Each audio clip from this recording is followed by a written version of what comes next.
Si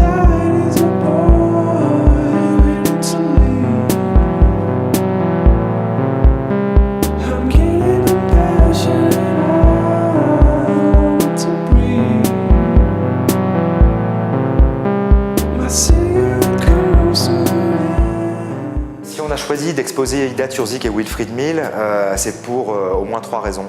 La première, c'est qu'on a déjà une œuvre d'eux dans la collection du FRAC. La seconde, c'est que c'est très rare d'avoir des couples de peintres qui travaillent ensemble, c'est-à-dire qu'ils peignent les œuvres ensemble sans d'ailleurs qu'on puisse savoir à aucun moment qui fait quoi dans les peintures. Et la troisième raison, c'est que ce sont des artistes qui développent une très grande virtuosité dans leur travail.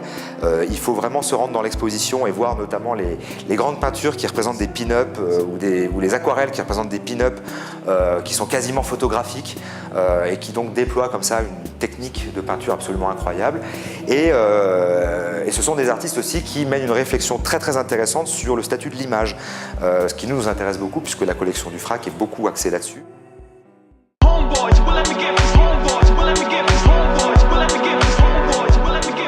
Une partie de leur travail concerne des images qui ne sont pas montrables.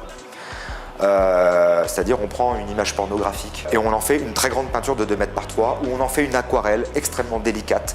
L'image en tant que telle, quand elle est prise comme source, est quasiment immontrable. Sauf qu'une fois transposée en peinture, ça n'est plus une image, c'est une peinture.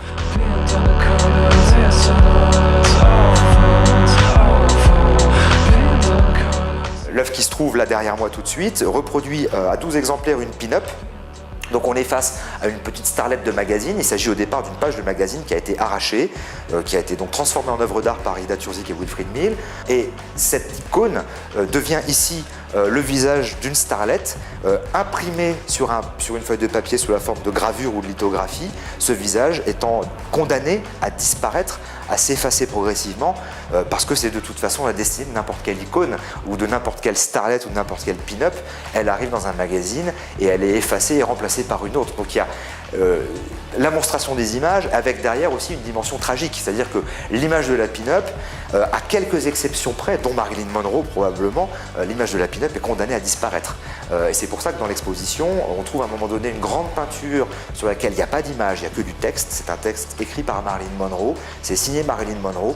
Il n'y a pas besoin de voir Marilyn Monroe, le simple nom de Marilyn Monroe suffit pour la faire apparaître. Donc l'icône n'a pas besoin d'être présente pour être là, alors qu'elle a besoin d'être 12 fois là pour être présente parce qu'on ne la connaît pas et qu'elle a déjà disparu. Donc il y a tout ce jeu-là dans le travail. Donc on est vraiment dans un prolongement de la pensée warholienne, d'Andy Warhol, sur une imagerie pop, mais qui est vraiment transposée pour le coup dans la dimension vraiment actuelle et avec quand même un certain sens du tragique.